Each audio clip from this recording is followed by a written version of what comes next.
Bom, vamos dar continuidade aqui no nosso projeto. Nós já colocamos os colliders, né? Agora a gente vai fazer com que o personagem aqui, o passarinho, né, o Flappy Bird, ele interaja, né, com a física do jogo. Para isso, o que a gente vai fazer? Vai adicionar um Rigibody nele. Então, assim que a gente colocar um Rigibody, ele vai sofrer a ação da gravidade, ele vai cair via programação, a gente vai dar um impulso, né, para ele poder voar. A gente tem que pensar que esse conceito, esse princípio que a gente vai construir aqui agora, ele pode derivar, né, para você construir o pulo de um personagem, fazer o personagem nadar embaixo d'água, voar, né, que é o caso aqui do Flappy Bird. Enfim, né, a gente tem que sempre pensar que o que a gente está estudando não é uma coisa única para um jogo. A gente pode desdobrar aquilo dependendo da situação e dependendo do contexto do jogo que a gente está construindo. Aí só a gente começar a observar mais as mecânicas de jogo assim, vocês vão ver que elas se repetem, né, como eu sempre falo. Só que elas se repetem, mas dentro do contexto você acaba vendo de forma diferente, né? As coisas assim, às vezes um ajuste, um valor, tudo ali faz com que você pareça que está no ar ou na água, por exemplo, ou simplesmente dando um pulo. Bom, seguindo aqui, eu vou adicionar um novo componente, né, no Flapboard. Vou vir aqui em Physics 2D, Rigibody 2D. Toma cuidado para não colocar um Rigibody normal, né? Porque aqui no caso aqui o Rigibody 2D ele limita, né? Ele só em eixo X e Y. Você até tem o eixo Z, mas ele considera o eixo Z como um eixo de rotação. Então eu coloquei ali. Se eu vier aqui e já der um play, ele já vai ter que funcionar, certo? Então ele vai cair ali, ó, caiu. Opa, ele não obedeceu o chão, né? Vamos ver o que tem de errado no nosso chão aqui. Então selecionei o chão, ó. Seguinte, no passo anterior a gente colocou aqui, ó, a malha, né? E mandou renderizar. Mas a gente esqueceu de colocar um collider aqui, né? Então vamos colocar. Então adicionar um componente, Physics 2D, um box collider, né? Então agora na hora que a gente der o play, né? Ele tem que reconhecer ali o chão, né? Para continuar bonitinho a gente desliga aqui a renderização e deixa só o collider agora ali, né? Funcionando bonitinho ali para a gente poder continuar nosso jogo.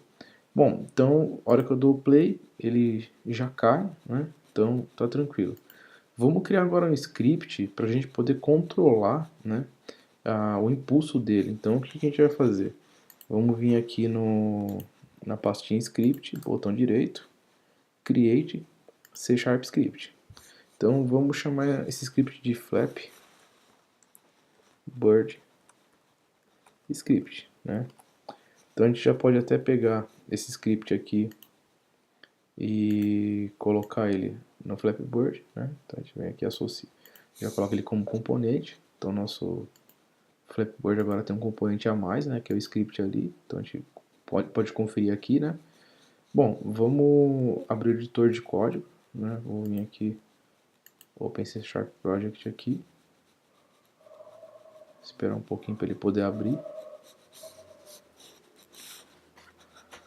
Abriu ali, então vamos começar a programação.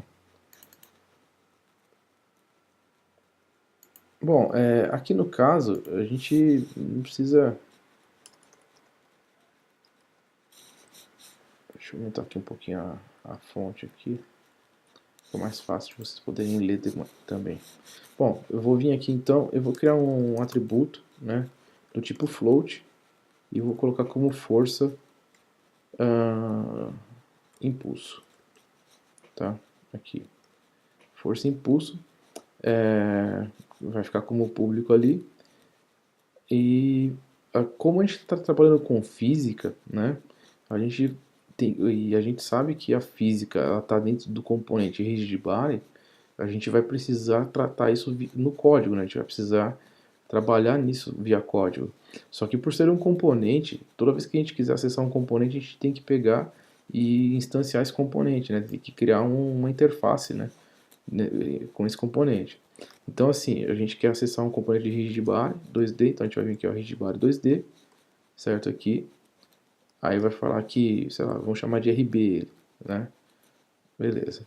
Aí aqui no método start, quer dizer que assim, o start é na hora que ele está carregando, né? Na hora que ele está disponível, Então na hora que ele fizer a carga do passarinho, né, que está com esse script acoplado nele, a gente vai falar que o rigid body, né, o RB, né, na verdade, ele vai dar vai se apossar, né, ele vai tomar propriedade do componente, aí aqui a gente cria a interface, né, pro rigid body 2D, né. Então aí pronto. Então toda vez que eu chamar RB, eu estou acessando um componente do rigid body 2D no meu objeto.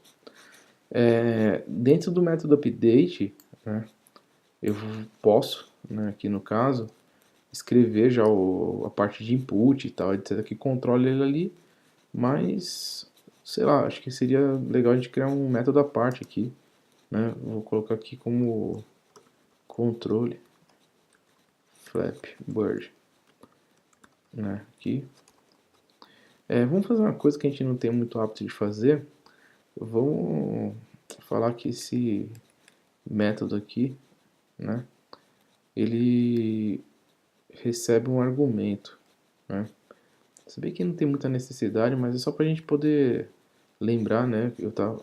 As explicações que eu dou para vocês sobre argumentos, sobre construção de função, essas coisas assim. Então vamos falar que aqui ele recebe um float, né? Aqui no caso, e esse float aqui ele é um f aqui. Nem precisaria, na verdade, fazer isso, mas vamos fazer, tá?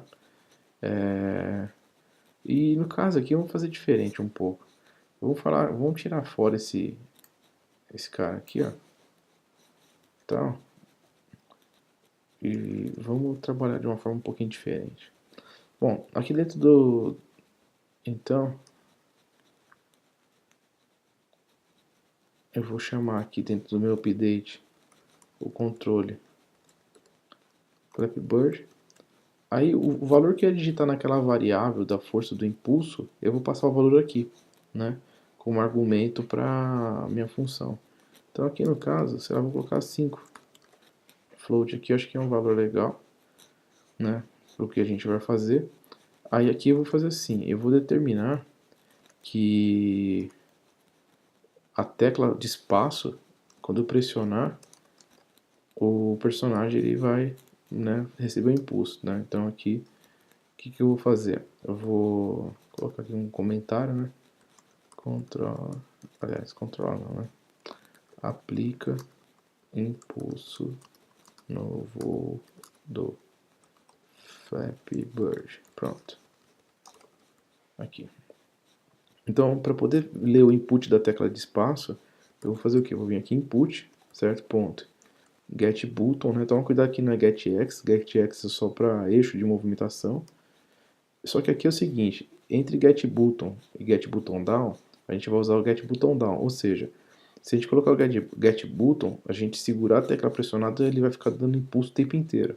Então, para que ele dê um impulso, tem que cada pressionar de tecla, né, aplica o impulso ali dentro do get button down.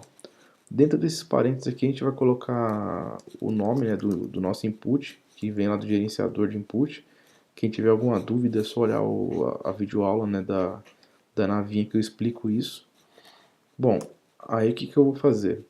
Aqui no caso, cada vez que ele pressionar a barra de espaço, né, que seria o jump, eu vou fazer o seguinte, eu vou falar que o meu rigibody, tal, eu vou pegar aqui e vou aplicar uma velocidade nele, né? E nessa velocidade aqui, eu posso aplicar aqui, no caso, um vetor para ele, né? Um vector 2 aqui. E nesse vector 2 aqui, eu falo o quê? Eu falo que em x eu não vou aplicar nada, certo? E aqui no caso, no y, eu vou aplicar f. F por quê?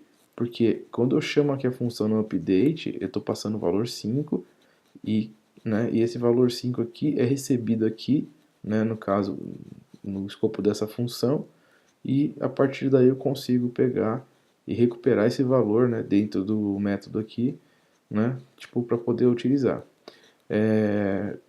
Tranquilo, desse jeito aqui.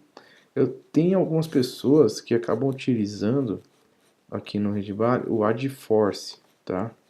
Só que o add force, você faria assim, se você colocaria vector 2, você falaria qual direção do eixo que você vai aplicar essa força e você multiplicaria ele pela velocidade aqui, certo? O problema do AdForce é o seguinte, o AdForce, pensando em física, né, tal, ele gera uma curva para você do zero até uma força, porém gerando uma parábola, né? Você sai de um ponto de aceleração, você tem que ir ganhando força, até que você consegue obter uma força suficiente para sair do lugar. É que nem quando você tira um carro de movimento ou pega uma coisa muito pesada e começa a empurrar. Então ela demora para sair do ponto de repouso dela, aí ela começa a ganhar velocidade até que ela chega numa velocidade constante. Aqui no caso do Velocity, não importa se o seu objeto está em repouso ou não, assim que você aplica um Velocity, o que ele faz? Ele tira o objeto de repouso e coloca ele em movimento, porque se a gente fosse ver um gráfico em física, esse aqui seria um gráfico linear, né? Então ele vai do ponto A ao ponto B em velocidade constante. Então aqui nesse caso aqui seria um problema bem sério, porque tanto se a gente começar a pressionar várias vezes a tecla, né, para poder fazer ele voar, ele vai chegar uma hora que ele vai acumular tanta força que ele vai impulsionar demais. E se ele tiver numa velocidade muito baixa, a gente ficar pressionando na tecla, ele vai demorar para responder. Então o ideal é usar o Velocity aqui, né? Lembra desse conceito, isso aqui na sala de aula, que eu cheguei até a desenhar uns gráficos na lousa e expliquei o conceito de física, né, por trás, né, desses dois tipos de movimento aí, tal, de física, né, na física real mesmo, depois como isso é transferido para dentro do jogo. Bom, basicamente, né, a gente tem aqui ele funcionando. A gente, por enquanto, aqui é o controle, né, do Flappy Bird aqui.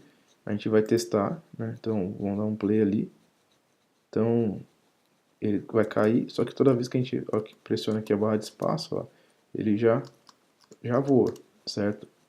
Então, esse aqui, por enquanto, vai ser o controle do nosso Flappy Bird, tá? Uma outra coisinha que eu vou fazer aqui antes de encerrar esse passo é o seguinte. Então o Flappy Bird já voa, e se ele tocar o chão, ou tocar qualquer coisa na verdade, na cena que nós temos três objetos que ele pode tocar, que é o chão ou os dois canos ali. Então a gente vai falar que, no caso, se ele tocar o, o cano, ele vai morrer, certo? Então a gente vai vir aqui e vai verificar a colisão então. Então eu vou colocar aqui void on collision enter. Agora aqui é 2D, né? Então a gente coloca assim 2D e depois a gente fala que ele vai receber um argumento, né? Então aqui no caso aqui, ele vai vir a collision, né? No caso aqui 2D, posso colocar aqui um argumento como C mesmo, né? Então aqui a gente pode falar que ele verifica colisões, tá? Nesse caso aqui, a gente tem que olhar na nossa cena e perceber uma coisa, né? A gente, na construção do nosso jogo, a gente tem aqui os pipes, né? Aí eu coloquei pipe up e pipe down, né? O ideal aqui seria que a gente colocasse, né, um nome diferente, né? Talvez para ele. Apesar que nem precisaria, a gente colocou os tags aqui, pipe up, pipe down, mas não vai precisar. Porque assim, se ele colidir com qualquer objeto, ele já vai morrer, né? Então aqui no caso a gente fala assim, olha, se ele entrou em colisão com alguma coisa, ele morre. Aqui no caso a gente teria que fazer ele passar para a tela de início do jogo. Como a gente não tem ainda ela, vamos deixar como feedback aqui um print avisando a gente que isso já está funcionando, né? Então assim, será flap bird, né, tal, foi derrotado. Tá? Beleza. Então quer dizer assim, se a gente der um play, desculpa pessoal, se a gente der um play aqui, ó, então ele bate, né, no nossa janela console e tem que mostrar que morreu, né? Então aqui, ó, Flappy Bird foi derrotado. Então a gente já tem isso aqui, depois, né, no futuro, basta a gente pegar e dar a instrução aqui para ele poder chamar a outra tela, tá? Então esse aqui é o scriptzinho, bem simples, né? Bem tranquilo, a gente já conseguiu fazer bastante coisa, que é o controle do nosso Flappy Bird, tá ok? Então vamos